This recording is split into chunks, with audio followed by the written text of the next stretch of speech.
हमें तो अपनों ने लूटा, गैरों में कहा दम था, हमारी कश्ती डूबी वहां जहां पाणी कम.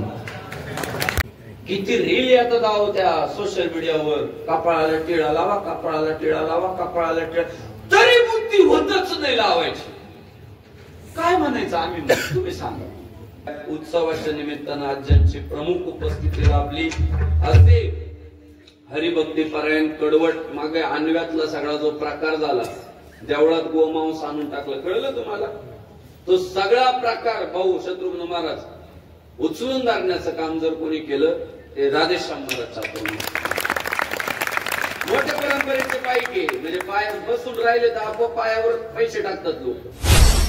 पण धर्मासाठी मी म्हणालो ना, पवित्र ते कुळ, पावन तो देश. त्यामुळं एका चांगल्या कुळाचं प्रतिनिधित्व करणारे आमचे मोठे बंधू हरिभक्ती पारायण राधेश्याम महाराज चातुर्मास आज उपस्थित आहेत.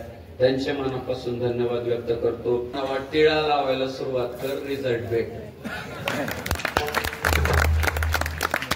टिळा लावल्यावर मुख्यमंत्री व्हायला लागले लोक, पंतप्रधान व्हायला लागले. त्याला बायको का नाही भेटणार?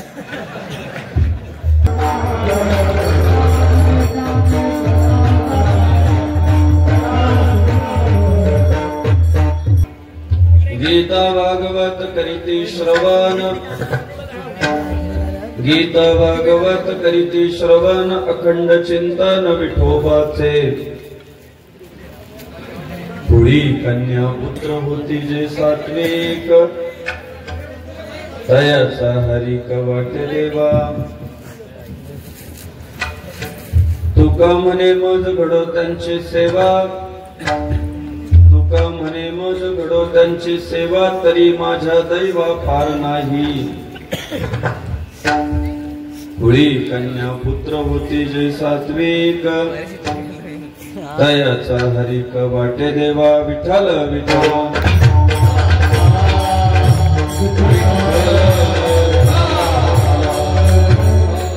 महायोग पीठेत देवी मरथा, वरम पुंडरीकाय दातुं मुनीन्द्रैः. समागत्य तिष्ठन्तमानन्दकन्दम्, परब्रह्मलिंगम जय पांडुरंगम.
जय श्री राम.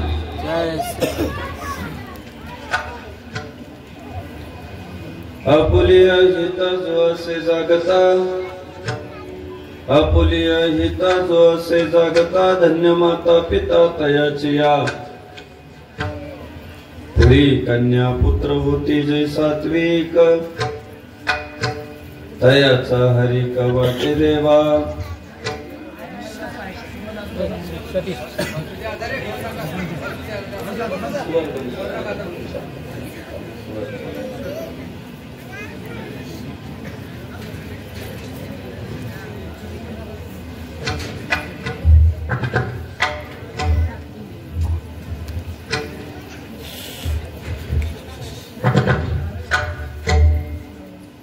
फार थोडी माणसं असतात समाजामध्ये की ज्यांना असं वाटतं समोरच्याचं चांगलं झालं पाहिजे, फार थोडे असतात. उरलेल्यांच्या डोक्यात नेहमी हाच विचार चाललेला असतो, समोरच्याचा कुठं कधी कसा करेक्ट कार्यक्रम लावायचा.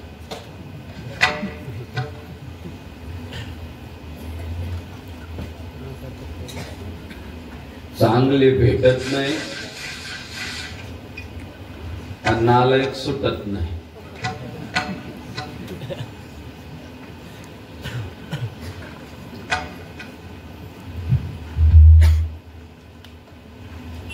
मुळात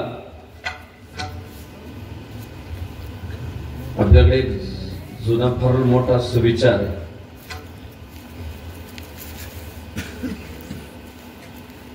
आपल्या दारात फुलं पडावी असं जर वाटत असेल तर फुलाचं झाड शेजारच्या अंगणात लावलं पाहिजे, तेव्हा ती फुलं आपल्या अंगणात पडतात.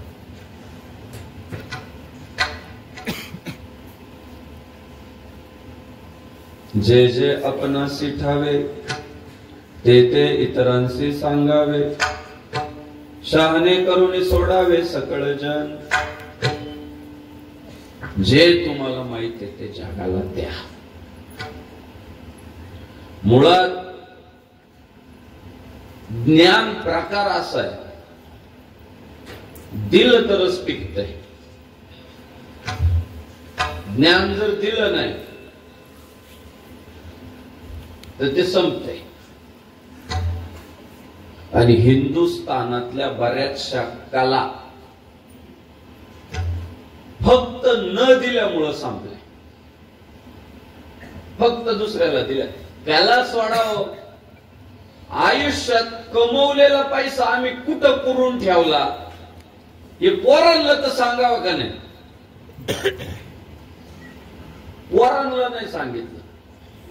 आणि मग ते आता बांधकाम चालू असलं का जेसीबी वाल्यांना सापडत. तुम्ही कधी लक्षात ठेवायचं,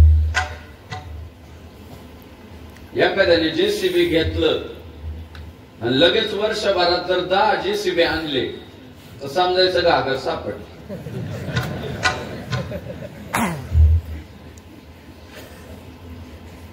सापडत आहे आता. एकमेव कारण सांगितलंच नाही. ना पोरांना सांगितलं ना बायकोला सांगितलं, गेलं ते मेलं. पोरं म्हणताय लय अडचण आहे आमची, काखेत कोळसा आणि गावाला वळसा.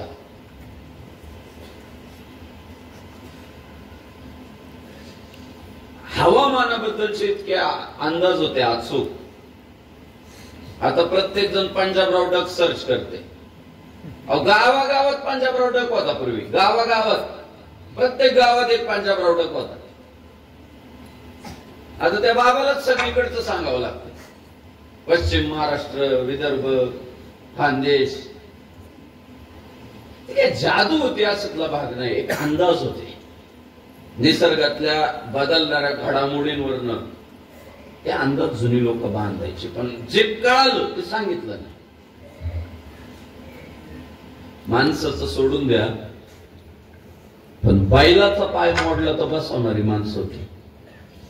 आता आमची दिदी ऍक्टिव्हावर न पडली तरी ऍडमिट करावी लागली 15 दिवस. MRI करायचा, एक्सरे करायचाय, प्लास्टर करायचंय.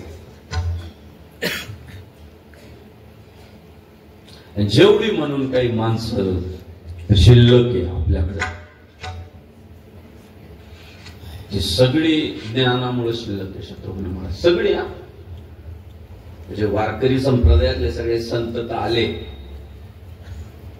पण आज आपल्या पत्रिकेत ज्यांच्या आपण प्रतिमा बघतोय, हिंदवी स्वराज्य संस्थापक छत्रपती शिवाजी महाराज आहेत, महात्मा ज्योतिराव फुले आहेत, आई सावित्रीबाई फुले आहेत.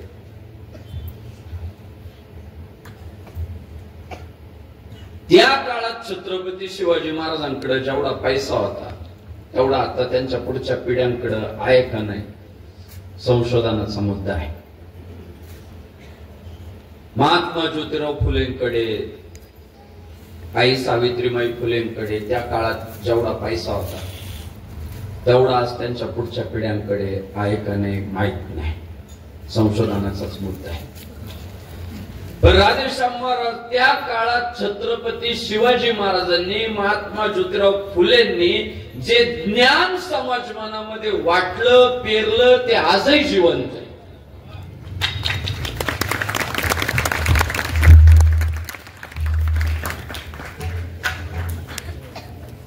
आजही शिल्लक आहे. आणि त्या ज्ञानामुळे आज आपण त्यांच्या पूजा करतो. त्यांनी त्यांच्या आयुष्यात किती पैसा कमावला त्यावर नाही करत आपण. त्यांनी जे जगाला उपदेश दिला, जी समज दिली, त्यामुळे त्यांची पूजा होती. मग जर आपल्याला वाटत असेल की पुढच्या पिढ्यांनी थोडाफार आपला विचार करावा, तर पुढच्या पिढ्यांना त्यांचं भलं कसं होईल हे सांगितलं पाहिजे. आणि तेच दुर्दैवानं सांगते नाही माणसं. काही सांगती नाही आणि काहींचे दाखवायचे दात वेगळे, खायचे दात वेगळे, भलतच सांगतात, असतं वेगळं. आमचा एक मित्र आहे, दुकान आहे त्याचं. शत्रुघ्न महाराज गिराईकच नाही, दुकानावर बसलेलो राहतं माशामध्ये. 6 महिन्याला गाडी बदली. कडक कपडे कायम असतात, स्टार्च केलेले, अंगावर सोनं नाणं असते. ऍपलचं पुढचं वर्जन आलं तर लगेच घेऊन टाकते.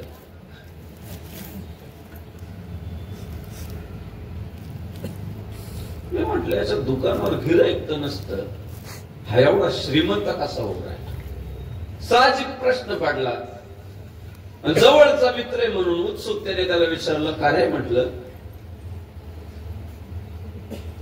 दुकानात एवढं गिराईक नसतं, तू एवढा श्रीमंत कसा उभा आहे? मला म्हणलं, काय राव बापू मस्करी करता, तुम्ही तर पाहता रोजच दुकानात तर बसलेला राहतो, जाता येता तुम्ही तर बघताय मी रोज जय श्रीराम करतो. काय म्हटला? तुम्ही तर पाहता दुकानावरच बसलेला राहतो. नंतर बाकी मित्रमंडळींकडून माहिती घेतल्यानंतर समजलं व्याजाचा धंदा आहे.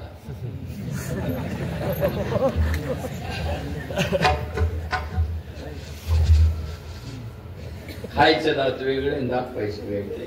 आणि दाखवले कोणते जातात? दाखवायचे जे खायचे दात नाही दाखवले जाते. बरं लय मोठा समाज असा या देशात गावात की तो कळूच देत नाही आम्ही कशामुळे सांगत नाही, त्यातलं वर्म समजू देत नाही.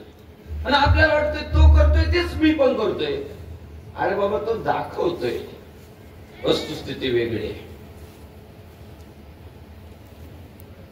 संकुचित वृत्ती. मी आज माझे लय तरुण भावंड आहे माझ्या आज कीर्तनाला, सगळ्यांना सांगतो, संकट समय कामाला जर कोण येतो तर मित्र कामाला येतो. त्यामुळं आपला मित्र श्रीमंतच झाला पाहिजे.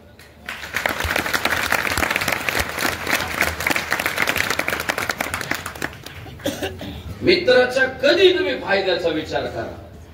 आणि आपल्याकडे सवय काय लागली माहिती का? मित्राचाच मोडायचा.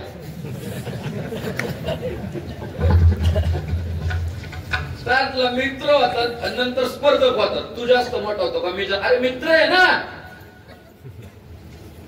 तू जास्त मोठा होतो का मी जास्त मोठा होतो? ही स्पर्धाच नको, मित्र मोठा हो. मित्र वानव्यामध्ये गारव्यासारखा.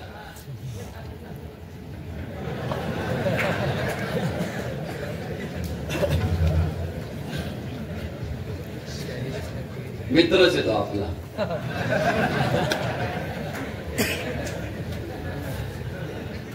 हो दे, मित्र मोठा हो दे, माझ्यापेक्षा त्याने जास्त असेल.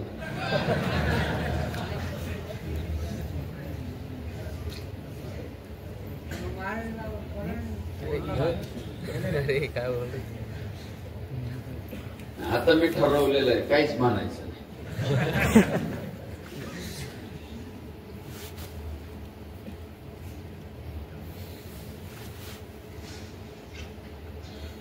भाऊ द्या मोठी माणसं. छोट्या छोट्या गोष्टी असतात व्यवहारातल्या. माता माऊलींची संख्या जास्त आहे. लाडक्या बहिणी केवायसी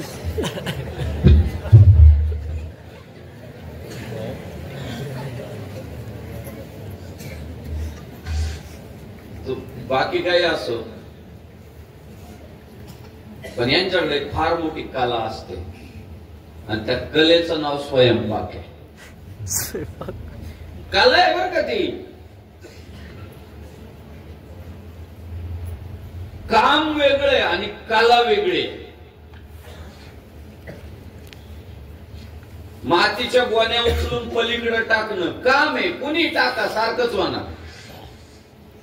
जेसीबीने उचलून टाकल्या काय आणि डोक्यावर उचलून टाकल्या काय, इथली माती तिथं गेली. याच्यापेक्षा वेगळं काय नव्हतं. पण स्वयंपाक कला आहे. बनवणारी व्यक्ती बदलली की पदार्थाची चव बदलते. हे पकावच वादन कला आहे, काम नाही.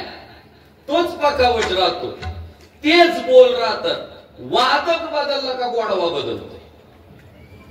म्हणून ती कला आहे. तेच राग राहतात, तेच चाली राहतात. गायक बदलला का गोडवा बदलतोय, म्हणून कला आहे. तुम्ही फार कलाकार आहे तुम्ही सुद्धा. तर तुम्हाला स्वयंपाक करता येतो आणि ती कला आहे. अहो दुपारच्या वेळी माणूस असा जेवायला बसला ना, त्याला सांगा नाही तर नका सांगू.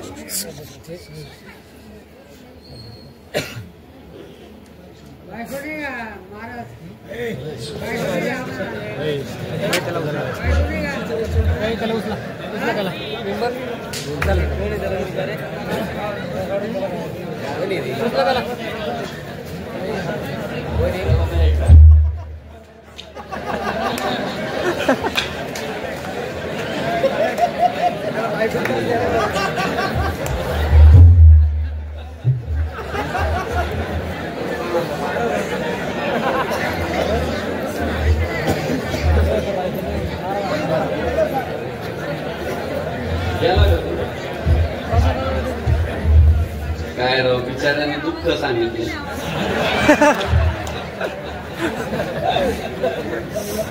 वाईट वाटलं मला.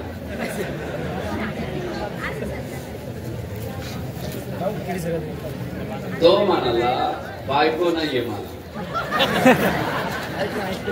त्याच नाही वाईट वाटलं मला. त्याला ऐकू दिलं असतं तर कीर्तन संपेपर्यंत त्याला मी मिळण्याचा मंत्र दिला.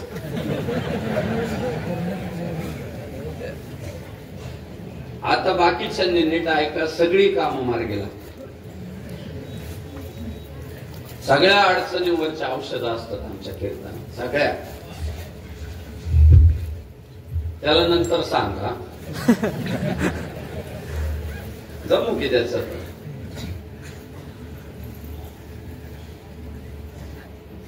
भाकरीचा पहिला घास मोडला की समजतंय. ते म्हणत का ग आज आईने बनवली का भाकर. अरे भाकरच ना. पीठ मळले, लाटले, भाजले. पहिला घास मोडताना त्याला कळतं आज आईने बनवली का बायकोने बनवली का आत्याने बनवली की मावशीने बनवली. कला आहे. आपण जे पातेल्यात चहा बनवतो कॉमन आहे. जगात प्रत्येक माणसाला चहा बनवतात. ती सुद्धा कला आहे. चहावर श्रीमंत झाले लोक. येवले चहा एकदा पिऊन तर पहा. ते पिऊनच पहा म्हणतात. कसं बनवतो ते सांगत नाही. काय ना असं वाटतं चहा बनवायचं म्हणजे काय. पातेल्यात दूध टाकायचं, लगेच पत्ती टाकायची, साखर टाकायची, उकळायचं, ढोसा. काहीच चहा मिनिटात होतो. मिनिटात चहा होतो. काही मोठ्या बहिणीला नाही पण लहान बहिणीला सांगतो कारण मोठ्या मालकाच्या हुशार. चांगलं दूध उकाळल्याशिवाय कधीच त्यात पत्ती टाकायची नाही. आधी पत्ती गार दुधात जर पत्ती टाकली तर ती शिजत नाही, भिजती. आणि ती भिजलेली पत्ती मुरत नाही त्याच्या दुधात. दूध उकळू द्यायचं, नंतर पत्ती टाकायची आणि चांगली ती पत्ती त्यात मुरली की सर्वात शेवटी साखर टाकायची. बघा कसा कलर येतो चहा. बरोबर बोलतोय ना मी. सर्वात शेवटी साखर टाकायची. बघा चहा कसा टेस्टी लागतो. आणि हे सासूला माहित आहे, पण रोज घाण चहा पित. मी म्हटलं अगं एक दिवस तिला सांग समजून, मग तिचा चांगला होईल ना. मी रोज खराब पिल, पण तिचं चांगलं झालं तर मला ते जमणार नाही.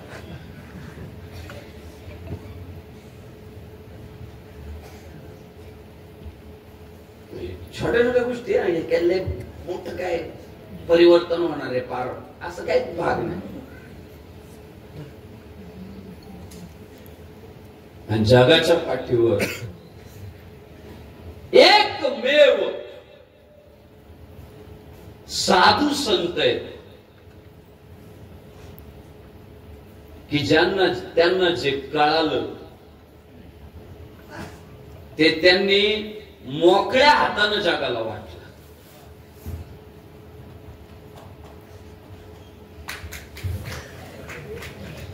बर ते वाटत असताना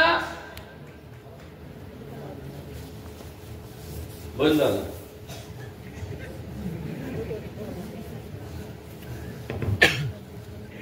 ते वाटत असताना स्वतःच आयुष्य झिजवलं आणि म्हणून आम्हाला म्हणावं लागतं जगाचं कल्याण संतांच्या विभूती देह कष्ट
जगाचं कल्याण संतांच्या विभूती देह कष्टविधी परोपकारे स्वतःच शरीर झिजवतात तुमचं आमचं कल्याण करतात. आणि त्याच्या मागचं महत्वाचं कारण बुडते हे जग न देखवे डोळा येतो कळवळा म्हणून या पावत नाही.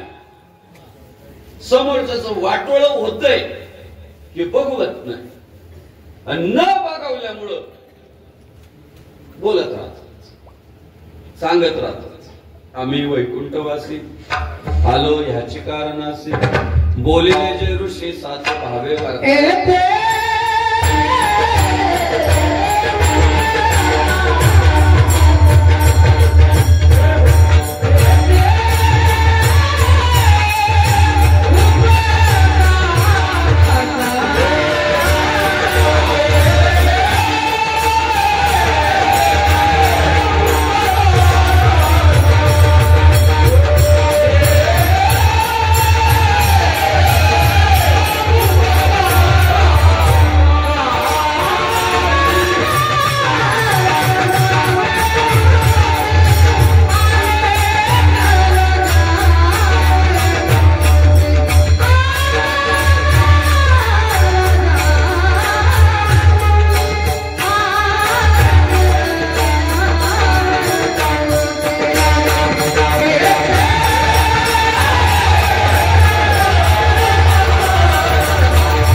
येथे उपकारासाठी आले घर या वैकुंठी,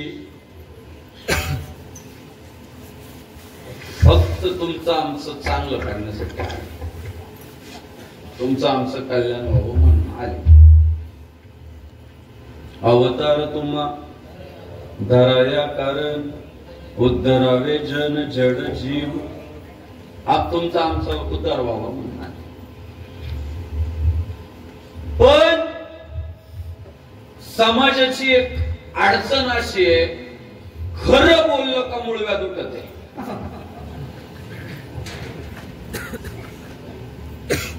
समाजात सगळ्यात जास्त त्रास कोणाला आहे? खरं बोलणार आहे. आणि समाजात सगळ्यात जास्त मजा कोणाची? खोटारड्याची. किती भांगार माणूस असले, तो चौकात आला का त्याला म्हणणार तुमचा कोण नाद करते गावात? ते बोलत चल चहा पाचतो. लगेच त्याला चहा आहे. तो गेला निघून की लगेच दुसरा आला की गावात तुमचा नाद करायचा नाही. तो चल मिसळ साधतो. झालं, चहा झाला, नाश्ता झाला. तुम्ही बघा, जेवढे म्हणून कोणी महापुरुष जन्माला आले, त्या सगळ्या महापुरुषांच्या आज आपण आरत्या करत असलो तरी त्यांच्या जिवंतपणी त्यांना लोकांनी शिव्याच घातलेल्या.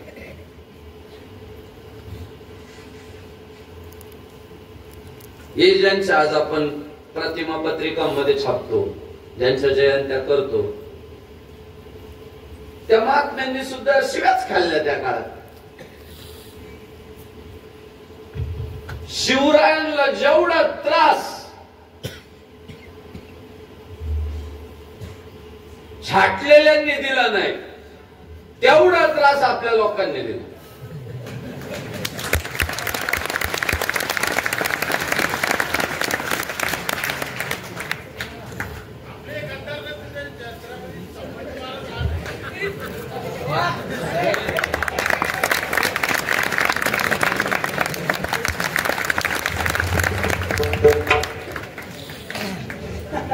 आपलेच गद्दार.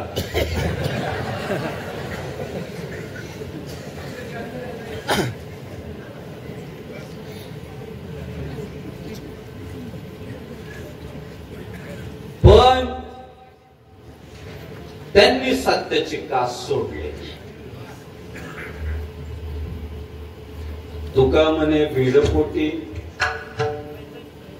लाभ विचाराचे पोटी. ते म्हणजे घाबरून काय होणार? शेवटी विचार महत्वाचा आहे. विचारा वाचून विजय समाधान. घाबरून जमणार नाही, बोलावं लागेल. आणि गोड गोड नाही बोललो, जे खरं आहे ते बोलले. तुम्हाला आम्हाला सगळे खुश करणारेच भेटताय ना. हल्ली जर वाढदिवस परवा 8वीतले मला भेटलं, ते म्हटलं बापू आज 50 केक कापले. 8वीतच दे, त्याचा वाढदिवस होता 8वीत दे पोरग. आणि रात्रीचा आलं ते मला म्हटलं बापू 50 केक कापले. म्हटलं 8वीतला जर 50 कापीत असेल तर सरपंच किती केक तोडीत असेल वाढदिवसाचे? प्रत्येक जण ते केक केक केक. सोशल मीडियावर तर नुसता भडीमार, वाढदिवसाच्या हार्दिक शुभेच्छा. ते आता ते ग्रुप बनवलेले व्हॉट्सअपला, एक जण ऍडमिन राहते, त्याच्या ओळखीचे सगळे ते औषध सगळे जोडीत आहे त्याच्यात. बस सगळे त्याच्या ओळखीचे राहतात. आता मला सांगा, मी आज पिशोर मध्ये आलो कीर्तनाला, बरोबर? उद्या मी आळंदीला जाईपर्यंत पिशोर मधल्या एखाद्या ग्रुपला ऍड केलेलं राहतं मला.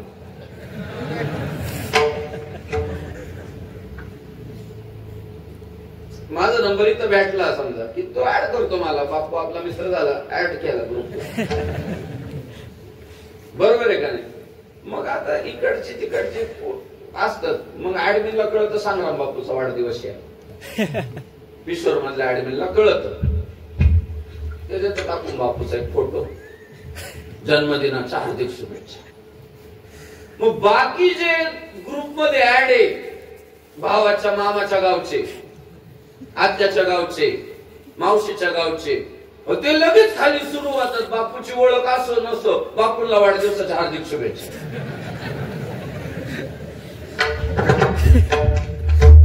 तेवढ्यात त्याची आत्तेबहीण घाईवर आली तिथं ऑनलाईन. तिला वाटलं बापू गेले का काय, तिने टाकलं बापू श्राद्धांच्या. गडबडीत होती झाला भाव पूर्ण श्राद्धांचे. खालचे लगेच सुरू. एवढं लवकर नव्हतं जायला पाहिजे बापू. अहो काल का परवा धर्मेंद्र मारला, आजच बघा हे जुने चाहते सगळे किती तळतळून बोलताय. जिवंत आहे ना ते साहेब, जिवंत आहे. अहो धर्मेंद्र साहेब जिवंत आहे, पण हे सोशल मीडियाला बेकार खेळ आहे. मेले म्हणजे मेले.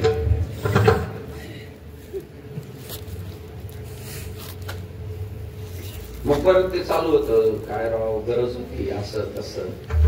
परत अरे बापू मेले, ते वाढदिवस.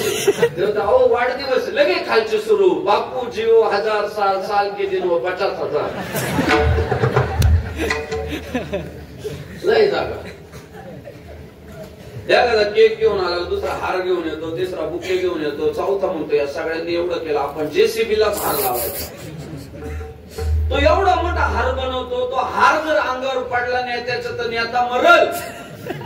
इतका मोठा काहीच नाही, फक्त त्याच्यापेक्षा मी जास्त खुश करला. आता पंचायत समिती, जिल्हा परिषदेच्या निवडणूक आहे, नुसतं खुश करायचं काम चालू.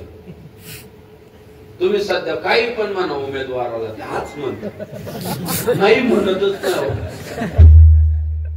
इच्छुक जेवढे उमेदवार आहे ना, अजून डिक्लेअर नाही झाले तिकीट. अहो इच्छुक उमेदवार कशाला हाच म्हणता? तुम्ही फक्त सकाळी मला संग्राम बापू याडा आहे, ते म्हणा लय याडा आहे.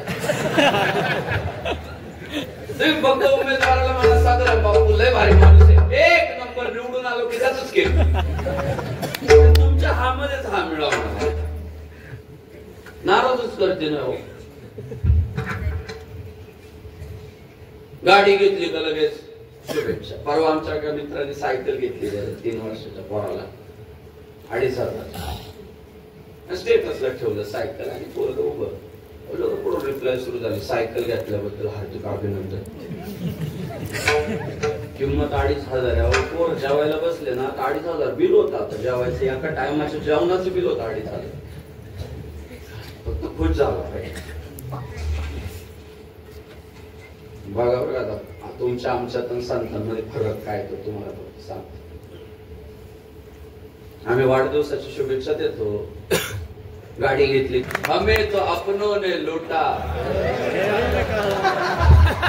गैरों में कहा दम था, हमारी कश्ती डूबी वहां जहां पाणी कम.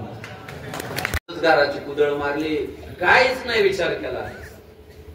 भेटल्याबरोबर त्याला काय सांगितलं, वाढदिवसाची शुभेच्छा दिली, सायकल घेतली, त्याबद्दल हार्दिक अभिनंदन केलं. त्याला भेटल्या सांगितलं, नाशिवंत देह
टाळ्या झाल्याच पाहिजे.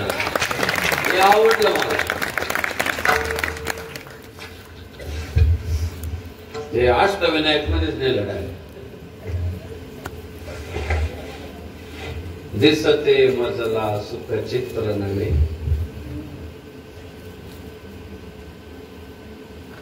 भेटलेल्या माणसाला सावध केला. नाशिवंत देह जाणार सकळ, आयुष्य खातो काळ सावधान. किती टोचलं असो की आज मग वाढदिवस आहे ना बाबा, काय बोलतोय काय म्हणते, जाऊ द्या खरं आहे ना. पण ते उपजली या बाळा मरण सांगा. त्या बाळ जन्माला आलं की त्याच्यासोबत मृत्यू सुरू होतोय. रोज माणूस मरतोय रोज. तुमचा आमचा गैरसमज काय झाला माहितीये का, श्वासोच्छवास थांबला का माणूस मरतो. गैरसमज या, रोज मरतो माणूस. हे तारुण्य ना महाराज आपल्याला भेटलेलं वरदान आहे. या तारुण्याचा इतका सदुपयोग करावा लागला आपल्याला. आत्ता निघून जातो आत्ता. क्षणभंगुर नाही भरवसा, वारे सावध तोडा माया आशा. क्या भरोसा है इस जिंदगी का, क्या भरोसा है इस जिंदगी का, क्या भरोसा है इस जिंदगी का,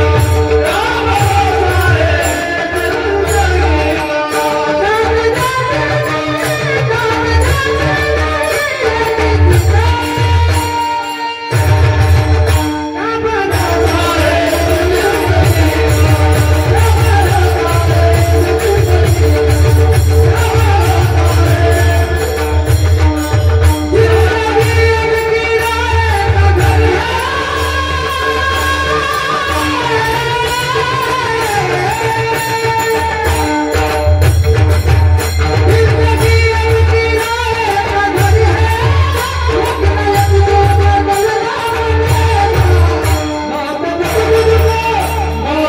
इस जिंदगी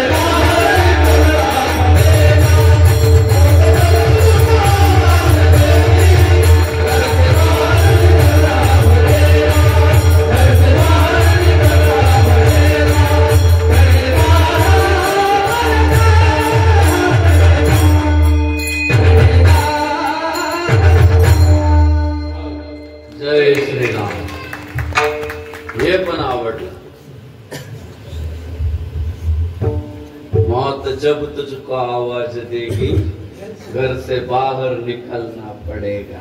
क्या भरोसा है इस जिंदगी का, साथ देती नहीं ये किसी का.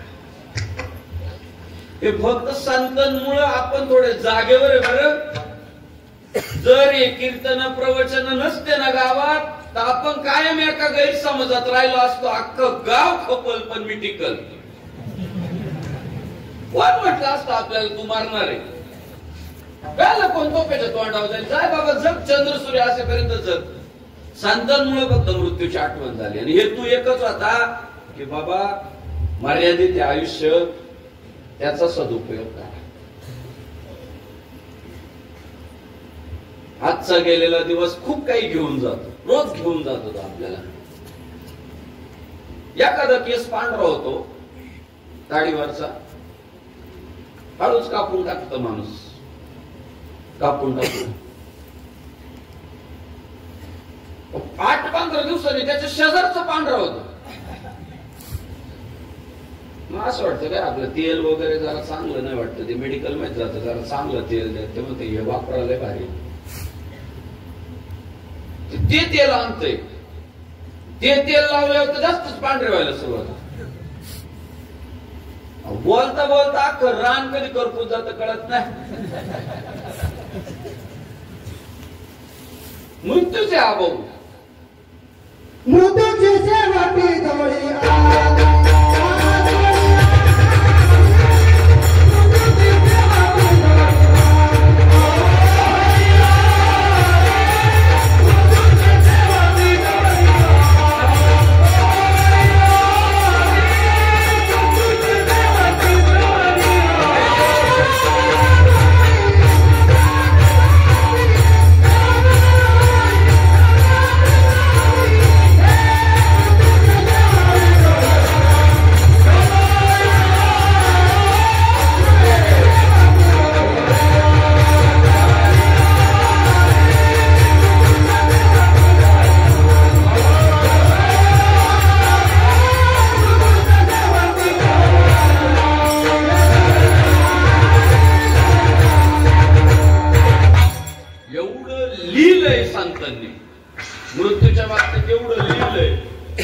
म्हणायला सुरुवात केली तर कीर्तन संपल, पण प्रमाण संपायचं. मी एकदा विचारलं मी की काय म्हटलं, प्रत्येक गावात आठवड्यातून एखादी मयत सारखं यांनी सांगायचं काय गरज ही गोष्ट. ते म्हटलं हाय बाबा, पण तो 3 दिवस जाईपर्यंत त्याला कळतच नाही मी जाणार आहे. आणि म्हणून संतांनी त्याच्यावर खूप काम केलं. पुरुषाची शक्ती ओढून घेते, स्त्रीचं सौंदर्य खेचून घेतो निसर्ग. मी पोरांना सांगतो की तुमची ताकद रोज कमी होते, माझ्या बहिणीला सांगतो रोज तुमचं सौंदर्य कमी होते. 30 पर्यंत कशी असू द्या भारीच दिसते, पण एकदा का 30च्या पुढे निघाली ब्युटी पार्लर वाली चांगली भेटली तर बरं. तिला फाउंडेशन लावी ती, पण चेहरा नाही चमकत, सुरकुत्यात चालणार. हळूहळू हळू निसर्ग ते ओढून घ्यायला सुरुवात करतो. आणि मग साधू संतांच्या जेव्हा हे लक्षात आलं की मर्यादित आयुष्य आहे, मग त्यांनी माणसाला एक साथ घातली. आयुष्य जात आहे पहा, काळ जपत असे महा, स्वहिताचा घोर वहा, ध्यानी रहा श्री हरीच्या. त्यांचा मुद्दा एवढा होता की तुमचं आयुष्य रोज संपायला लागलंय, काळ टपून बसलेला आहे, तुम्ही तुमच्या स्वहिताचा विचार करा, तुम्ही भगवंताचं भजन करा. देवे दिला देह भजना घुमटा, तो हा झाला पाटा बाधिकेचा, जेने हा जीव दिला दान, तयाचे करीन चिंतन, जगत जीवन नारायण, गायीन गुण तयाचे. संतांचे एक लक्षात आलं की हे जे होणार आहे त्याच्यात जास्त लक्ष घालताय, आणि जे करायला पाहिजे ते करत नाही. तुमचं आमचं काय आलं माहितीये का, मर्यादित आयुष्यामध्ये आपण जास्त फोकस कशावर करू राहिलो, संसारावर. आणि तुम्हाला असं वाटतं संसार मी करतोय आणि मला करावा लागणार आहे, असं आहे. अहो, जो होतो त्याला संसार म्हणतात, आणि जो करावा लागतो त्याला परमार्थ म्हणतात.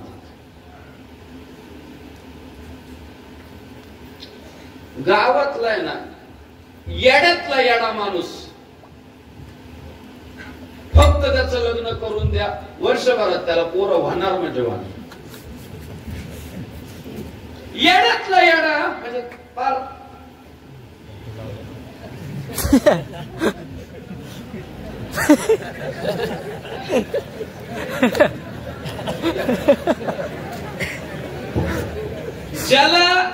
ज्याला सही सुद्धा करता येत नाही, अशी पण गावात काही माणसं आहे त्यांना सही करता येत नाही, पण पैसा मोकार कमावे.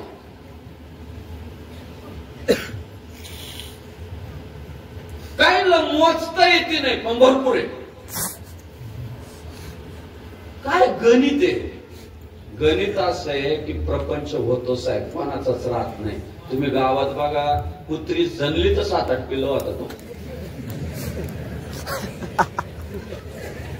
मग मी विचार करतो की राव, तिला बोलता येत नाही, तिला फारसा अभ्यास नाही, तिला मुख्यमंत्री व्हायचं नाही, पंतप्रधान व्हायचं नाही, पंचायत समिती सदस्य व्हायचं नाही, तरी तिचा संसार होऊ राहिला. मी का टेन्शन घेतो, माझं होईल का नाही, माझं होईल का नाही, माझं होईल का नाही. आणि हे संतांच्या पक्क लक्षात आलं की प्रपंचाची काळजी करायची गरजच नाही. काळजी जर कशाची करावी लागेल तर ती धर्माचीच करावी.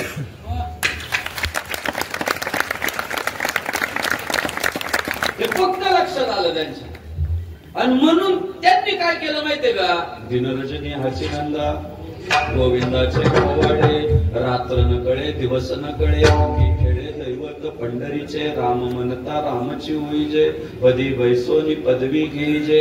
एकंदरीत त्यांनी त्यांचं जीवन प्रपंचाकडं जास्त खर्च न करता धर्माकडं खर्च केला.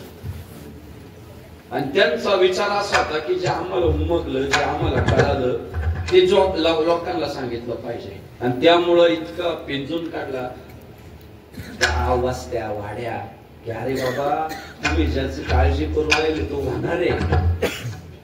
आतापर्यंत पूर्वजांचा झाला, आणि दुर्दैव तुम्ही बघा, तुम्ही किती आहात बा, पुढची पिढी म्हणते आमच्या म्हाताऱ्याने काहीच केलं नाही. ही एक त्यातली मोठी अडचण आहे. नानी तू किती आदत, सुनबाई डायरेक्ट म्हणते नानीमुळे घराचं वाटोळ झालं.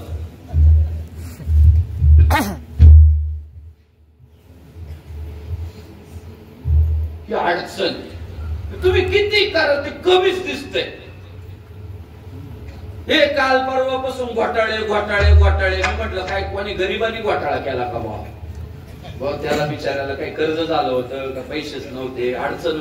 बाबा शेवटी अडचण असलं माणूस काही करू शकतो. पण ज्यांची नावं पुढे येत आहे त्यांच्याकडे आधीच मारून असे म्हणजे काय याचा अर्थ काय? पोट भरत नाही तर पोटच भरत नाही. अजून मिळावा अजून मिळावा अजून मिळावा त्याचे हाव वाढत जात. संत काय म्हणताय? आशा मारून या जयवंत व्हावे तरीच निघावे सर्वांनी. तुम्ही आशेवर विजयच मिळवा. जोवरी आहे तुम्हा मागिलाची आस तुमची जोपर्यंत आशा शिल्लक आहे तोपर्यंत दुःख आहे.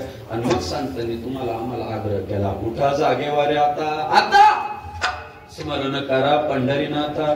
भावे चरणी ठेवा माता चुकवे व्यथा जगाच्या.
आता जागा रे भाईंनो जागा चोर निजल्या नाडोने भागा रे. जाग करायचं काम केलं आणि त्यासाठी मजल दर मजल इतकी केली. गावं वाड्या वस्त्या आज हे साधू संतांची नाव आहे त्या पत्रिकेत मी वाचतो नंतर सगळी. आणि या सगळ्या साधू संतांनी आमचे महाराज सुद्धा त्याच परंपरेत जन्माला आलेले अन्वेषण राधेश्याम महाराज गावात गावात जाऊन फक्त धर्म वाढवायचं काम केलं साधू संतांनी. गेले वा आणि महाराज सुद्धा एका गावात सांगितलं सगळ्या गावकऱ्यांना अशीच बसले होते सगळे.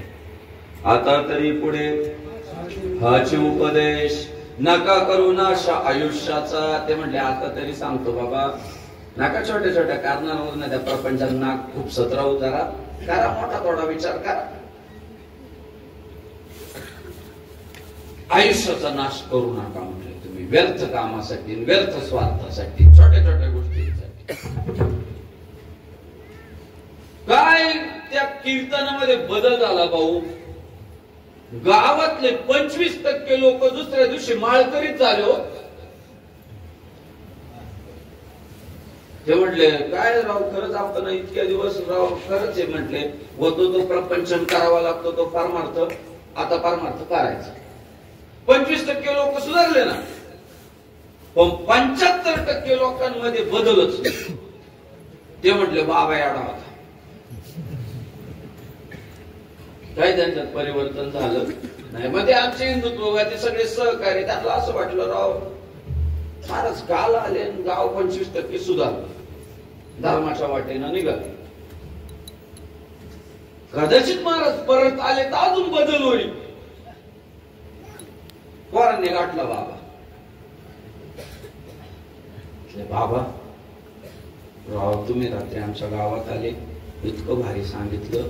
आमच्या गावातले 25% लोक माळकरी झाले हो. धर्माच्या वाटेनं निघाले धर्माभिमानी झाले देवाचं भजन करायला लागले नामस्मरण करायला लागले. म्हणले मग परत चालू ना आमच्या गावात.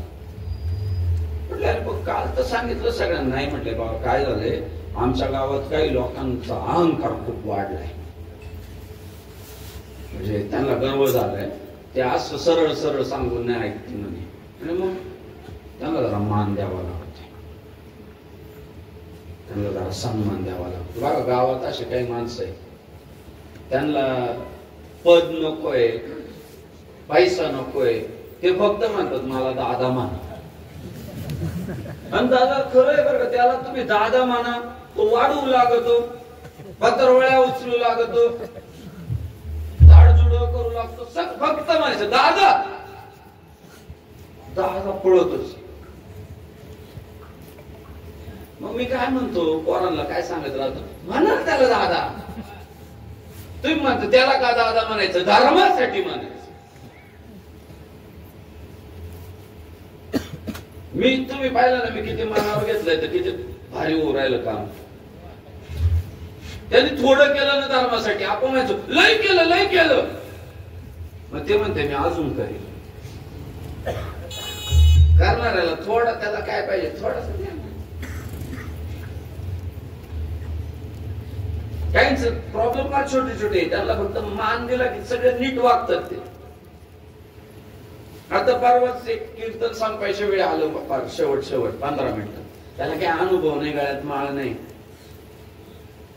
बरं आलं ते काय काय त्याचे इच्छुक आहे काय माहित नाही, ते येऊन पुढंच बसवला त्यांनी. तो कुठे शांत बसतोय, शेजारच्या कानात विचारते कितीला सुरू झालं. तेवढा त्याचा फोन वाजला, ते मला लागलं विक्षेप व्हायला. मी काय केलं म्हणजे त्याच्याकडेच पाहिलं, दादा आता मी जे सांगणार आहे ना ते सांगणार नव्हतो, पण आज तुम्ही आलात, एवढा मोठा माणूस आला म्हणून मी आता पुढचा विषय सांगणार. इतकं खुश झालं, मोबाईल स्विच ऑफ केला त्याने. शेजारचं त्याला म्हणायला लागलं, बघा तुमच्यामुळे मला सांगा गप म्हणले. ते त्याला म्हटलं गप. मग जे माझ्याकडे लक्ष केंद्रित केलं, कशामुळं केलं, दादामुळं. मी तेच सांगतो, आधी दादा म्हणून पाहू काय होतो का नाही बदल, चेक तर करू. दादा म्हणा, अण्णा म्हणा, तात्या म्हणा, बाबूराव म्हणा, काय म्हणायचं ते म्हणा. महाराज म्हटले ठीक आहे, एवढं जर अहंकार झाला असेल तर आपल्याला काय धर्मच वाढवायचा आहे. अहो दुसऱ्या दिवशी महाराज आले, नुसतं उपदेश नाही केला, असं वागा तसं वागा, हे बरोबर नाही ते बरोबर नाही. आले तसे जे अहंकारी लोक होते ना, त्यांचे पाय धरले आणि म्हटले पाय पडून तुम्हाला सांगतो, हाताने टाळी वाजवा, मुखानं नाम घ्या.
श्रीराम.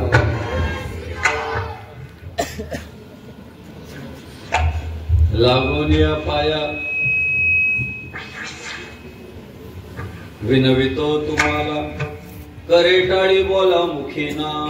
ते म्हटले पाया पडतो, पण या सकलांचा पाया माझे दंडवत, आपुलाले चित्त शुद्ध करा. दंडवत म्हटले. अहो ते जे अहंकारी लोक होते, स्वतःलाच काही बाई समजणारे, दुसऱ्याचं ऐकूनच न घेणारे, त्यांना इतक्या गुदगुल्या झाल्या. ते म्हणले अरे हा कले ट्रेंडिंगला आहे ना, तुकाराम तुकाराम नाम घेता का. म्हटलं याला तर यम घाबरतो ना, आपल्या पाया पाडला. इतक्या गुदगुल्या झाल्या, माळच घालायची म्हटलं.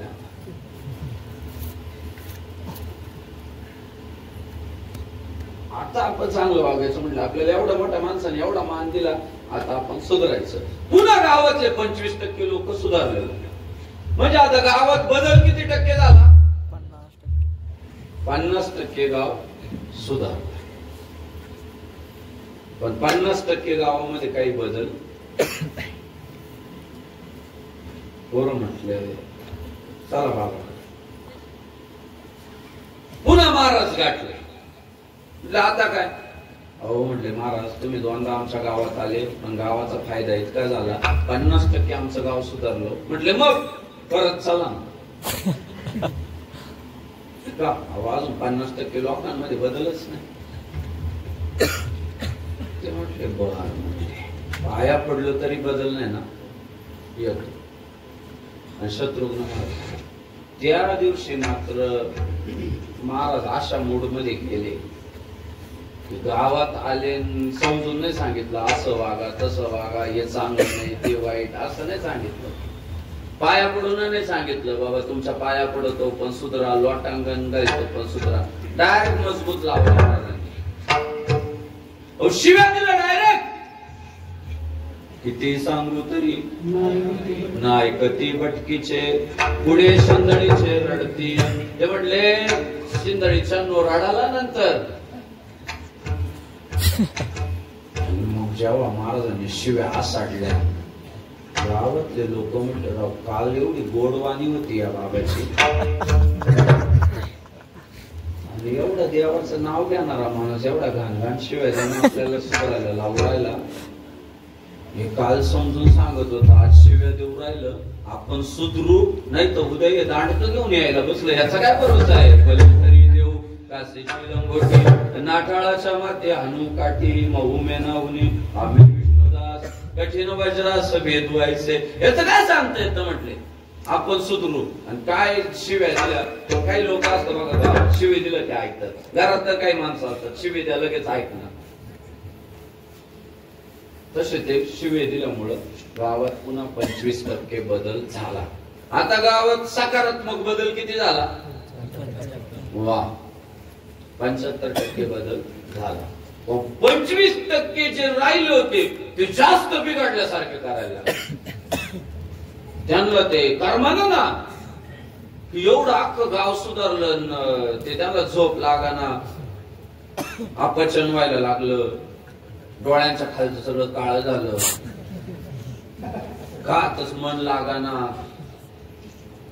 ते मग चिनबिन वैतागल्यासारखी करायला लागले. मग काय चांगल्या लोकांना त्रास द्यायला लागले ती गावात. बळच पोरांना वाटलं राव 75% गाव सुधारलं, पण हे 25% जास्त बिघडल्यासारखे करू राहिले ना हल्ली. मग पोरं म्हटले आता पहिला बाबा गाठावा लागला. गेले बाबा पहिले गावात चला. म्हटले का अहो महाराज तुम्ही 3दा आमच्या गावात आले, 75% गाव सुधारलं आमचं, पण 25% गावकऱ्यांमध्ये काही अजून बदल झाला नाही. उलट ते जास्त बिघडल्यासारखे करायला लागले. त्यांना काही कर्माना.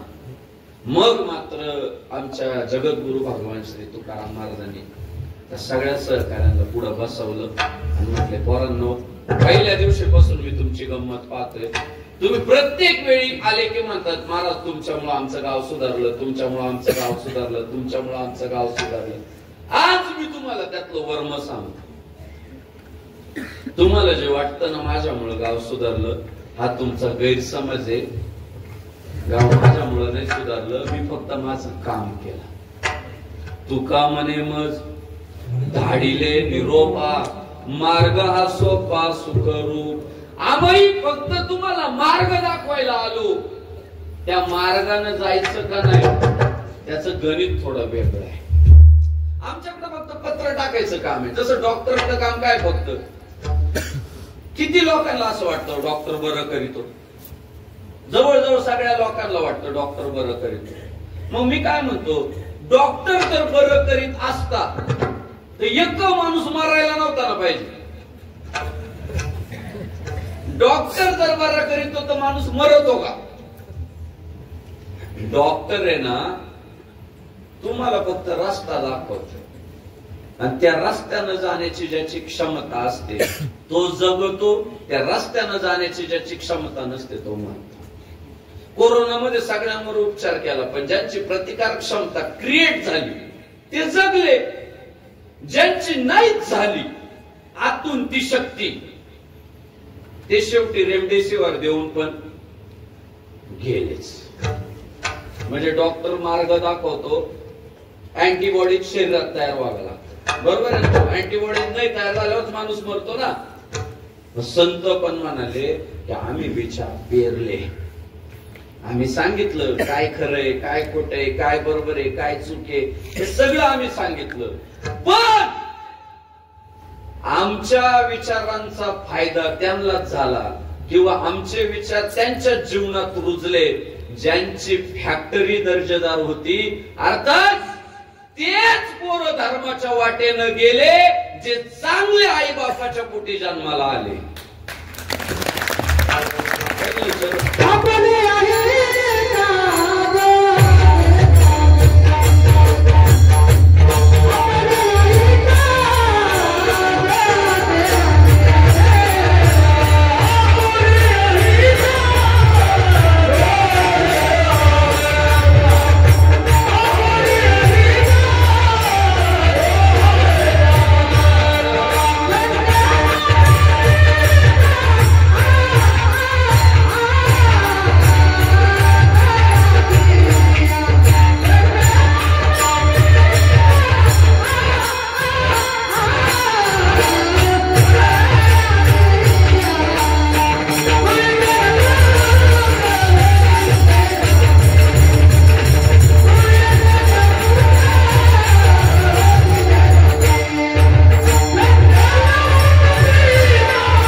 जय श्रीराम. जय श्रीराम. वाह, हे उद्याचं पिशव आहे. ते चांगल्या काळात जन्माला आले. काय झालं माहितीये का, ते अशा काळात जन्माला आले, टीव्ही लावलं तरी राम मंदिरच दिसत टीव्हीवर.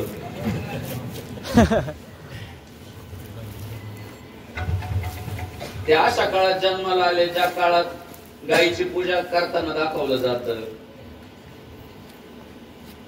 आपण अशा काळात जन्माला आलो, आपला थोडा प्रॉब्लेम झाला.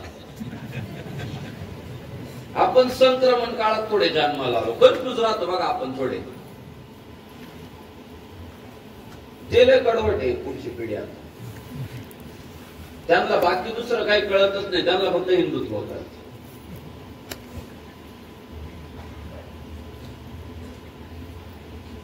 बारीक येते.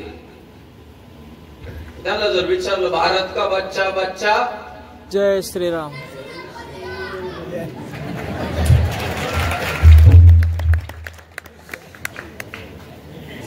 असा आहे विषय तिथं.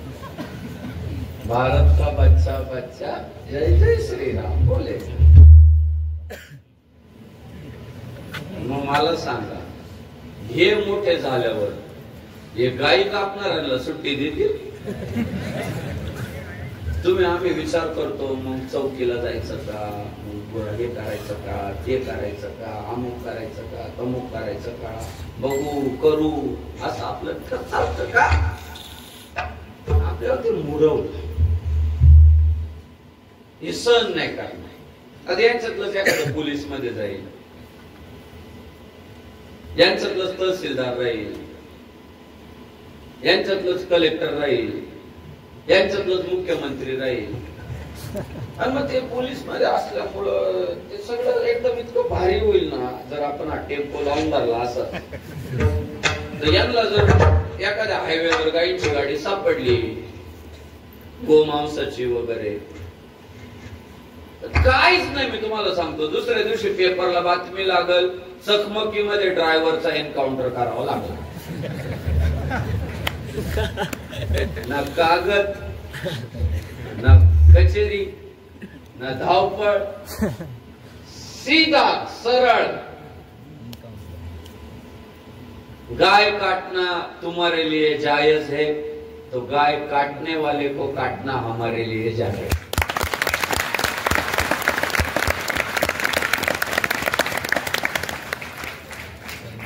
जय श्रीराम. जय श्रीराम. बघा तुम्ही पुढचा हिंदुस्थान. आज दिल्लीत बॉम्बस्फोट झाला, काल झाला. किती लोक मेले? 11 ते 12 मेले, 30-35 जखमी झाले. भारत शांत आहे ना? भविष्यात भारत शांत नाही राहणार. धर्म विचारून जर तुम्ही आम्हाला मारत असाल तर आम्ही पण कार्यक्रम लावू शकतो. हे पोरं सांगते.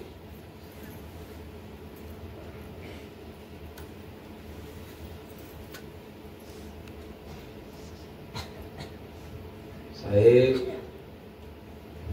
संतांचा मुद्दा असतो आता की ते म्हटले बाबा हे असं नाही होत म्हटले, सांगून शिकून होता. हा तुमचा गैरसमज आहे म्हटले. हे बघा, झाड आहे,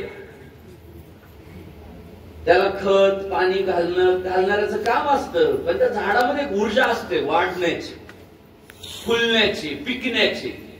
ते पोषक ठरतं त्याला सगळं. तसं म्हटलं आम्ही खत पाणी घालायचं काम केलं. त्याच पोरांमध्ये धर्माचा विचार घुसला, जे चांगल्या फॅक्टरीतून बाहेर आले होते. पवित्र ते कुळ, पावन तो देश, जेथे हरीचे दास जन्म घेती.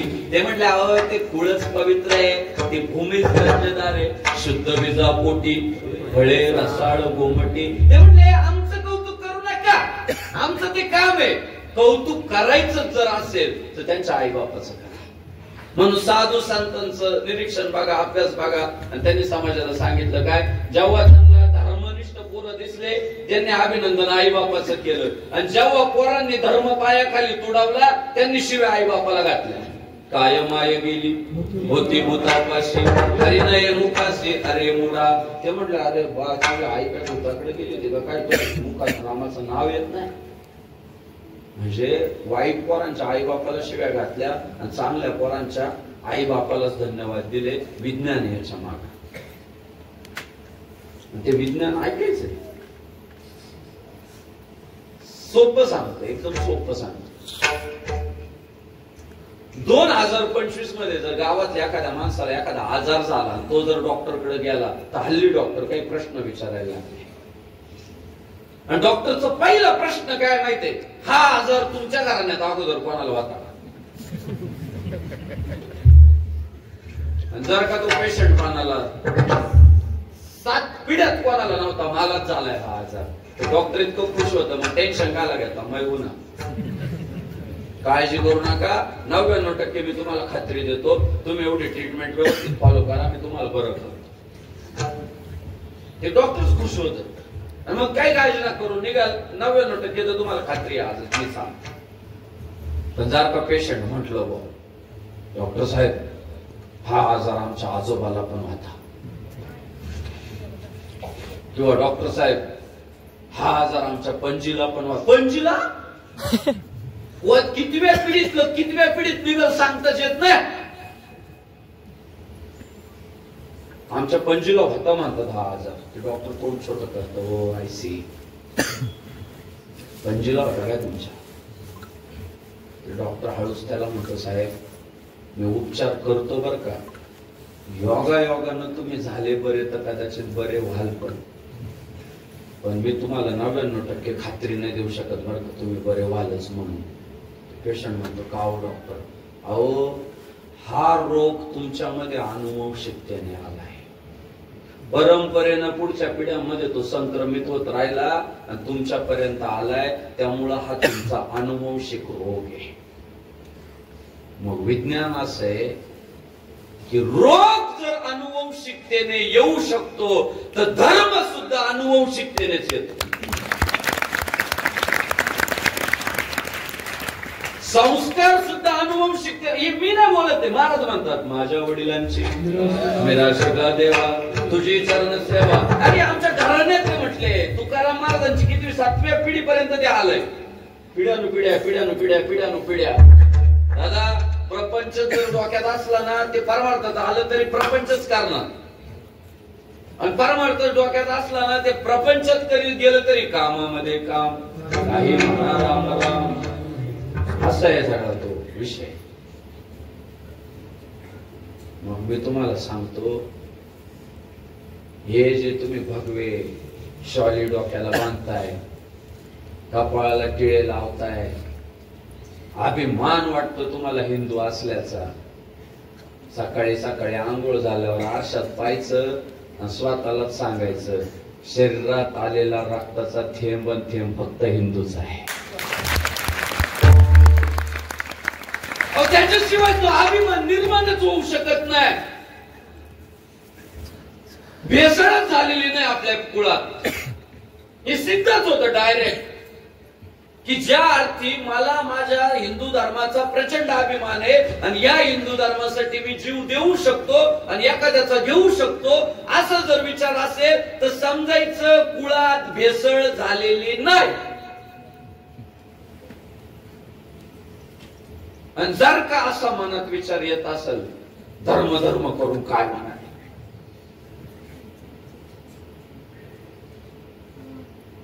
काही जन्माला हिंदू धर्मात येतात आणि शिवाजी महाराजांच्याच विरोधात बोलतात, रामाच्याच विरोधात बोलतात, भारतरत्न डॉक्टर बाबासाहेब आंबेडकरांच्याच विरोधात बोलतात, पुण्यश्लोक अहिल्यादेवी होळकरांच्याच विरोधात बोलतात. आणि मग आपली पोरं मला फोन करतात बापू आपला हिंदूचे पण तो विरोध करतोय आपल्याच हिंदूला. मी पोरांना सांगत असतो आडनाव हिंदू आहे फक्त.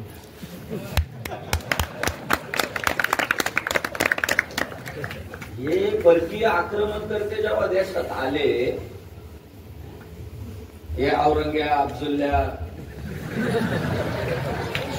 तुम्ही खरं सांगा यांनी नुसतं झोपा काढल्या असतील का?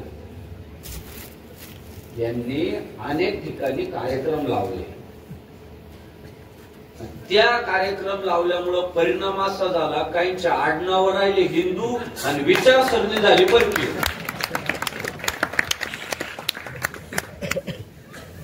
महाराज उगीच म्हणता का काय माये गेली होती भूतापाशी. वर्म आहे साहेब. हिंदू असून जर आपण हिंदुत्वाला विरोध करत असू ना तर डॉक्टरला नका भेटू, आईला भेट.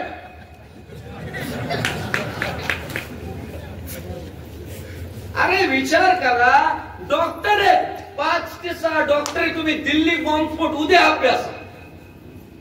अरे डॉक्टर आहेत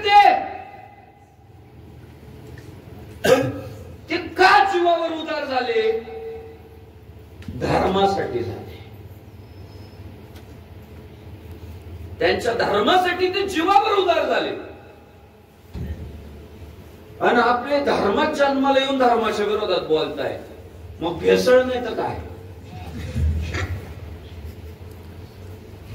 थोडा वेळ थोडं फार मुद्द्याचं बोलतोय मी. याच्यात कोणाची टीका नाही, कोणाची निंदा नाही. हे विज्ञान आहे. पण काय संग्राम बापू भांडारेला धर्म धर्म धर्म हिंदुत्व हिंदुत्व हिंदुत्व करून असं काय भेटणार आहे संग्राम बापू भांडारेला? किंवा हे जे गोरक्षक अंगावर गुन्हे घेतात हे असे कोणते करोडपती अब्जपती होणार आहे? मोडले तर पाय मोडतील, हात मोडतील, अंगावर गुन्हे दाखल होतील. भेटणार एकच आहे की मी माझ्या धर्माची फुल न फुलाची पाकळी सेवा करू शकलो याचा आनंद भेटतो.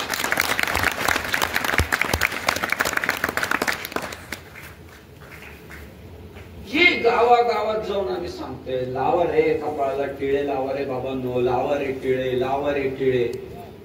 किती रील येतात आहो त्या सोशल मीडियावर, कपाळाला टिळा लावा, कपाळाला टिळा लावा, कपाळाला टिळा, तरी बुद्धी होतच नाही लावायची.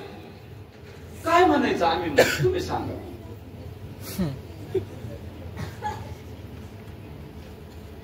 मी तुम्हाला सांगतो, नुसतं दाखल्यावर हिंदू असलं म्हणजे कोणी हिंदू होत नाही.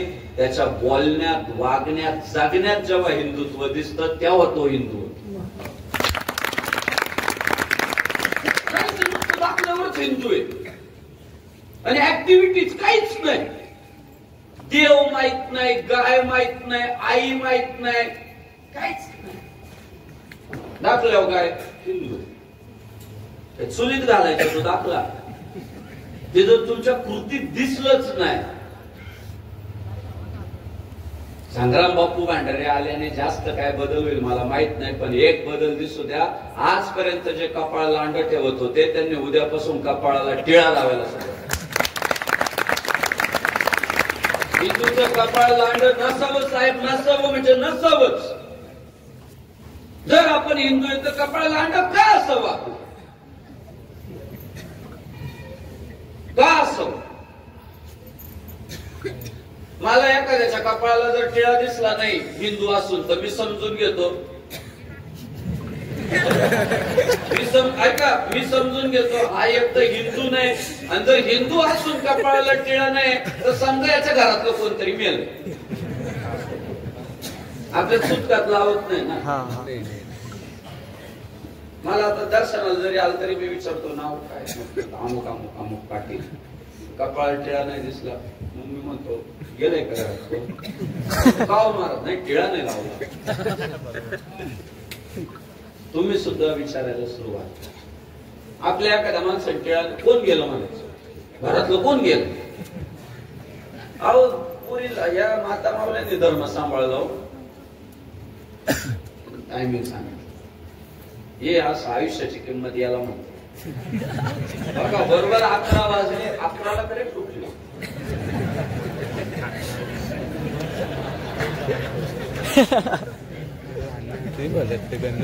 सेकंद सेकंद आयुष्यात महत्वाचं, संपवतं 5 मिनिटात.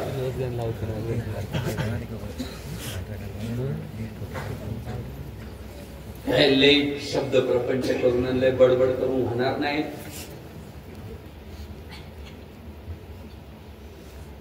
आपण ज्या धर्मात जन्माला आलो त्या धर्माचं आपण देणं लागतो.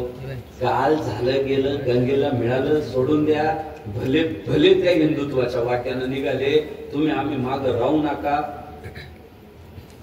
संगतीनं कदाचित माणूस कधी कधी बिघडल्यासारखा वागतो, वाल्याचंही तेच झालं होतं. पण ज्या दिवशी नारद महर्षी भेटले सांगितलं की अरे हा सगळं चुकीचं चाललंय, अहो त्या दिवशी ऐकलो संतांची पायी हा माझा विश्वास, सर्व बाबेदास झालो त्यांचा.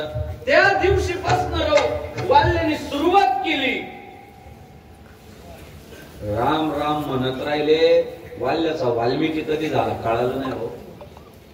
म्हणून मी माझ्या सगळ्या मायबापांना, माझ्या सगळ्या हिंदू बांधवांना विनंती करतो, सोडून द्या. काल तुम्ही काय टीका टिप्पण्या केल्या, काय पोस्ट केल्या, काय बोललात, काय धर्माचं वाटोळ करण्यासाठी काय काय पावलं टाकले. संगत नव्हती, चला बिघडली होती संगत. पण आतलं जे हिंदुत्व आहे त्याला जर उकळी फुटली असेल तर उद्यापासून तर सुरुवात करा कि जिससे भगवा पसंद है वही हमें पसंद है, जिसे भगवा पसंद नहीं वो भड़वा हमें भी पसंद नहीं.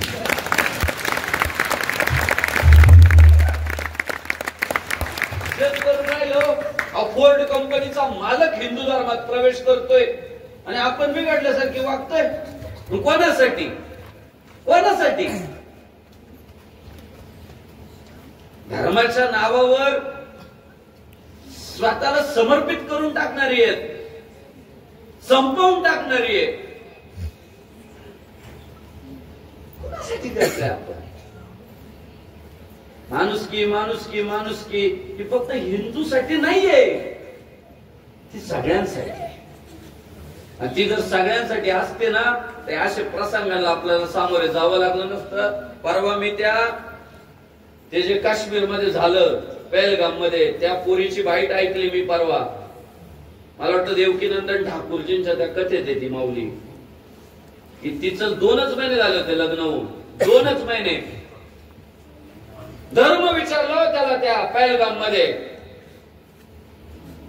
त्या पाकिस्तानच्या आतंकवाद्याने, तर ती म्हणाली माझा नवरा गेला म्हटली. त्याला कळलं होतं की मी आता जर हिंदू म्हटलो तर आम्हाला कपाळात गोळी घालल, हे माझ्या नवऱ्याला कळालं म्हटले. पण माझा नवरा गेला म्हणे, 2च महिने आमच्या लग्नाला झाले होते, पण त्याची बायको असल्याचा मला अभिमान वाटतो. त्याला कळालं होतं की आता मी जे बोलल, माझ्या तोंडातून जे उत्तर येईल त्यावर माझं जगणं किंवा मरणं ठरल. पण त्या पोरानं जाहीरपणे सांगितलं मी हिंदू आहे.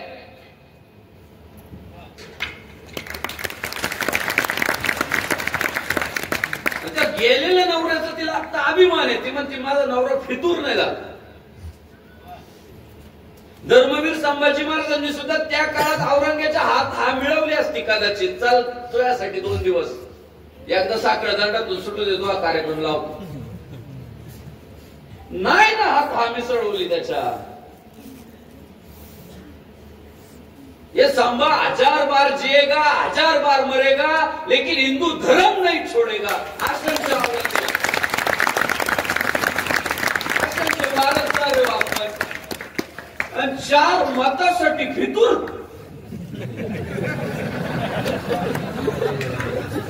बर सत्ता किती दिवस?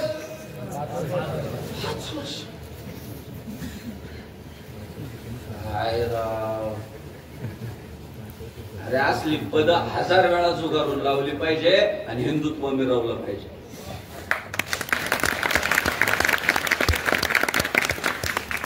सगळ्यांसाठी सगळ्यांसाठी. कुठेही जा तुम्ही विचारसरणी नेता धर्माच्या विरोधात बोलला तर तुम्ही त्याचा कान धरला पाहिजे. हे बाबा तो पक्षात आहे, मी हिंदू आहे, तू धर्माच्या विरोधात कसा बोलतोय, महापुरुषांच्या विरोधात कसा बोलतोय, कान धरील तुझा. ते संभाजीनगर, औरंगाबादचं नाव संभाजीनगर केलं ना, नेत्यांचे कान धरले त्यांनी. काय चाललंय तेव्हा आंदोलन झाली आणि आपण म्हणतो आमचा नेता आहे. अरे देव महत्वाचा का नेता महत्वाचा? देव महत्वाचा ना, धर्म महत्वाचा. तुमच्या महापुरुषाच्या विरोधात जर कोण बोलत असेल तुम्ही कान नाही धरायचा नेत्याचा. अहो नेत्याचा सोडा, गुरुला ठोकलाय अर्जुनानं. हे भीष्माचार्य द्रोणाचार्य कोण आहे? अर्जुनाच्या गुरु येते. पण त्यांनी धर्म सोडला, विचार सोडला. अर्जुनाने ठोकले ना साहेब. विचार नाही केला आम्हाला कोण गद्दार म्हणतील काय म्हणतील. तसं आज जर विचार केला तर आपण म्हणून अर्जुन गद्दार आहे. द्रोणाचार्यांनी त्यांना धनुर्विद्या शिकवली. पण धर्मासाठी आप्तांशीही लढणे मागे सरणे नाही, होता संभ्रम धनुर्धरा त्या स्फूर्तीप्रद हरिगीता गाई. त्याला तर भ्रम झाला, त्याला संभ्रम झाला होता काय करू. देव म्हटला नाही, धर्मासाठी तुला करावं लागलं. आणि म्हणून मी तुम्हाला सगळ्यांना सांगतो, यतो धर्मस्ततो जया. जिथं धर्म आहे तिथं विजय. धर्मो रक्षती रक्षिता. तुम्ही धर्माचं रक्षण करा, धर्म तुम्हाला वाऱ्यावर सोडणार नाही. या किशोर गावामध्ये एक असं वातावरण तयार होऊ द्या, जो हिंदू इतका काम करेगा वही देश में राज करेगा. प्रत्येकाने करावं, हिंदुत्वासाठी प्रत्येकानं करावं, पुढे जावं, काहीच हरकत नाही. कोण शत्रू नाही, कोण मित्र नाही. जो धर्मासोबत आम्ही त्याच्या सोबत. पुढच्या काळामध्ये नुसता हिंदू दाखल्यावर लिहिणारा नकोय आपल्याला, तो कडवट पाहिजे, तर या हिंदुस्थानाचं अस्तित्व टिकणार आहे. आपल्या मुलाबाळांना सुद्धा घरामध्ये शिवराय, शंभूराजे, पुण्यश्लोक अहिल्यादेवी होळकर, महात्मा ज्योतिराव फुले, सावित्रीबाई फुले यांचे विचार, त्यांचे संस्कार रुजवा, पेरा. मला अनेक लोक म्हणतात की महात्मा ज्योतिराव फुले फार हिंदू धर्माला मानत नव्हते, फार हिंदू धर्माला मानत नव्हते. मी त्याला म्हणतो गाड्या, ते जर हिंदू धर्माला मानत नसते ना, त्यांच्या बायकोला एवढं भलं मोठं कुंकू लावूनच दिलं नसतं. मला वाटतं अहिल्यादेवी होळकरांच्या नंतर ती एक माऊली आहे की जिने धर्म मिरवला. ते कुंकू बघा, आमचं टिकली तर टिकली, नाही तर उकली झाले. पुन्हा त्यांच्या नावाने राजकारण करायचं, त्यांना हे नव्हतं. अरे काय नाही बाबा, त्यांनी कधीच संस्कृती सोडली नाही. त्यांना जर संस्कृती सोडायची असते ना, तर हे पागड्या उतरवून ठेवल्या असतात, ते इंग्रजांचे कपडे घातले असते. त्यांनी आयुष्यभर संस्कृतीत सांभाळली. तो परिवार आहे तो. मी जर बोलताना चुकत नसेल तर असं म्हणतात की आम्ही शिवाजी महाराजांची समाधी स्थान सुद्धा विसरलो होतो, ते महात्मा ज्योतिराव फुलेंनी शोधून काढले.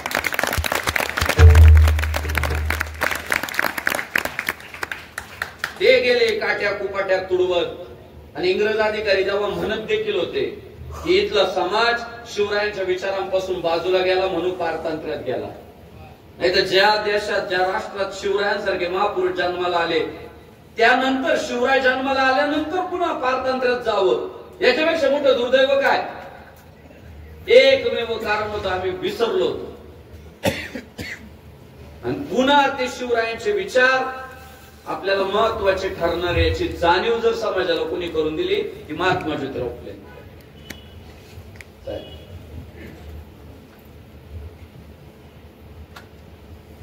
भारतरत्न डॉक्टर बाबासाहेब आंबेडकर धर्मविरोधी असते ना, त्यांनी इस्लाम स्वीकारला असता, त्यांनी ख्रिश्चन धर्म स्वीकारला असता. ते धर्मविरोधी नव्हते.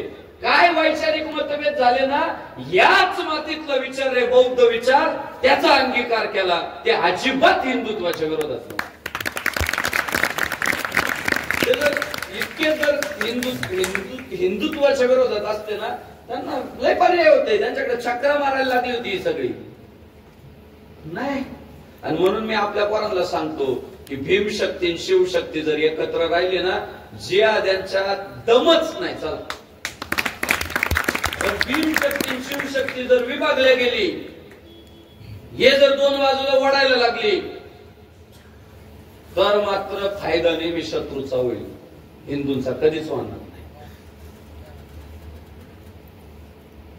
तुम्ही दोघं जेव्हा भांडतात ना, तेव्हा बुद्धांच्या मूर्ती फोडल्या जातात आणि रामाच्याही मूर्ती फोडल्या जातात, दोघांच्याही मूर्तीच फुटतात. त्याच्यामुळं भीमशक्ती शिवशक्ती लहान मोठ काय.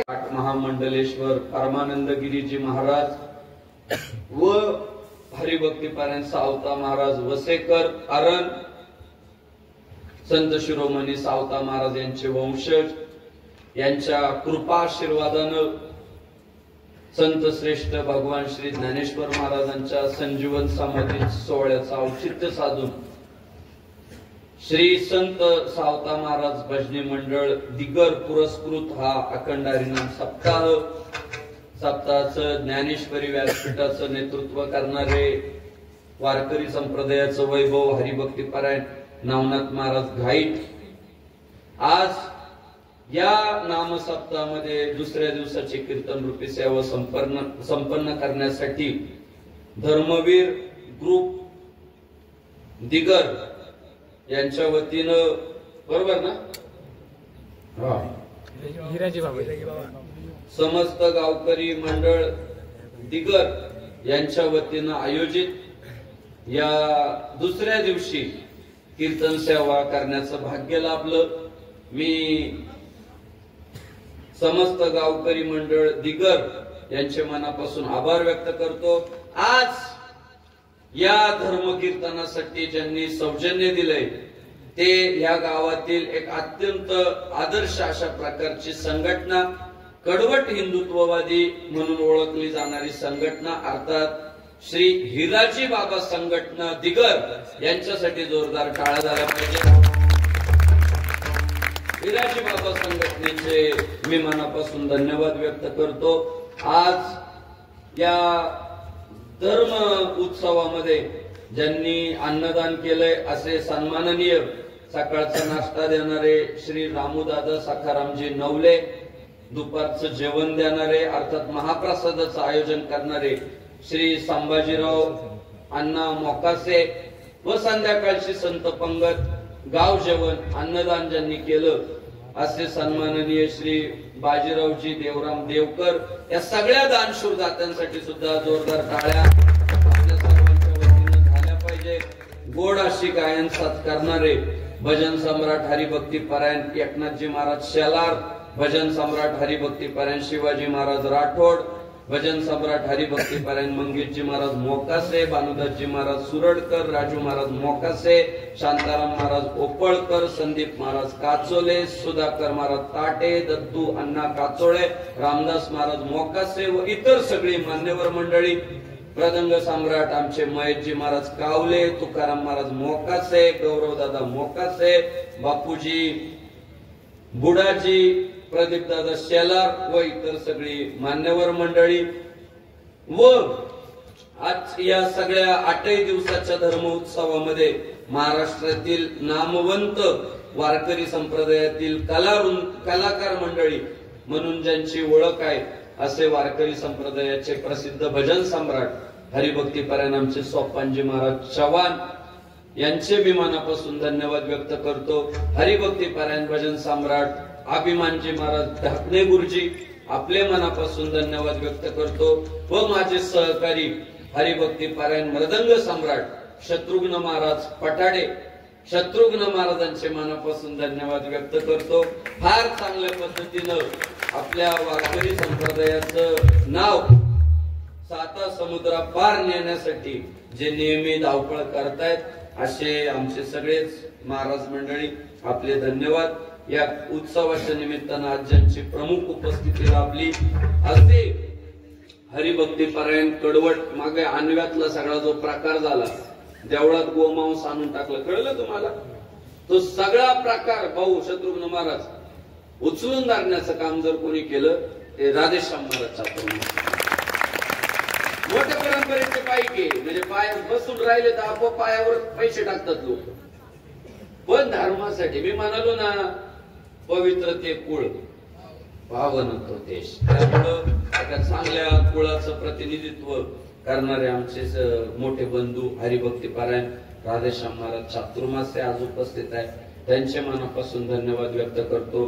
माझ्या सगळ्याच हिंदुत्ववादी संघटना विश्व हिंदू परिषद, बजरंग दल असेल, राष्ट्रीय स्वयंसेवक संघ असेल, शिवप्रतिष्ठान हिंदुस्थान असेल व प्रादेशिक गाव लेवलच्या तालुका लेवलचे गणपती मंडळ, नवरात्रोत्सव मंडळ, ग्रामपंचायत आहे ना, गावचे सरपंच, उपसरपंच, सोसायटीचे चेअरमन, डायरेक्टर, विरोधी पक्ष नेते आपल्या सर्वांचे मनापासून धन्यवाद. मला वेळोवेळी कार्यक्रमाची आठवण करून देणारे, लोकेशन पाठवणारे, पत्रिका पाठवणारे आमचे प्रवीण भाऊ नवले व त्यांचे सगळे सहकारी आपल्या सर्वांचे धन्यवाद. विविध पक्षांचे कार्यकर्ते, माता भगिनी मोठ्या संख्येनं रोज उपस्थित राहतात, आपल्या सर्वांचे अत्यंत मनापासून धन्यवाद.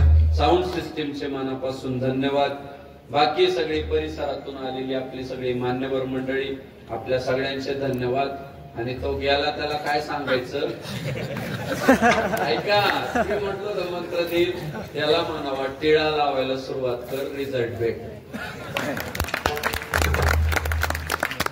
टिळा लावल्यावर मुख्यमंत्री व्हायला लागले लोक, पंतप्रधान व्हायला लागले, त्याला बायको का नाही भेटणार?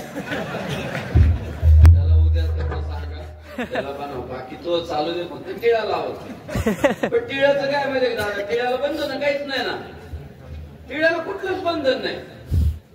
त्यामुळं त्याला टिळा लावायला सांगा, आपणही सगळ्यांनी लावा. सगळ्यांना खूप खूप शुभेच्छा.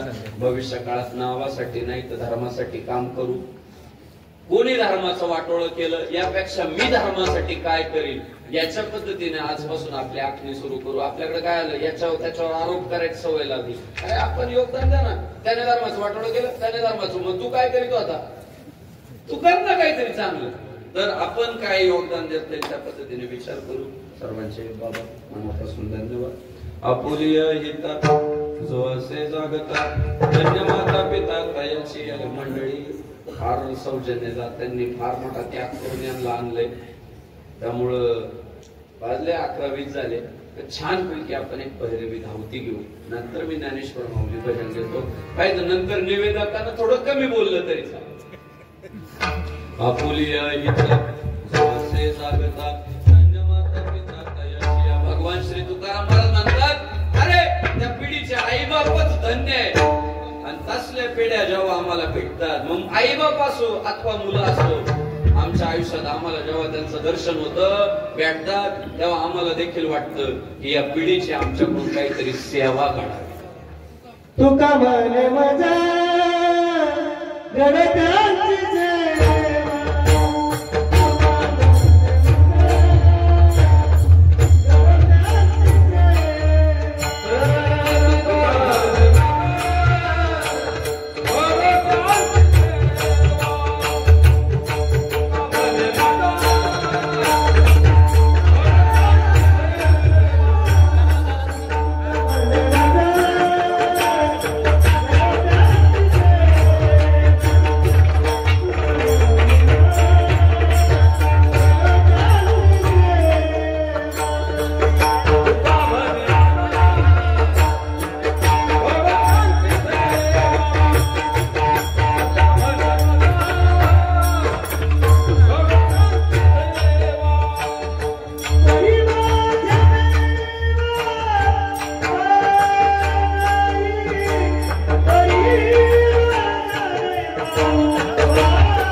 भगवान की जय.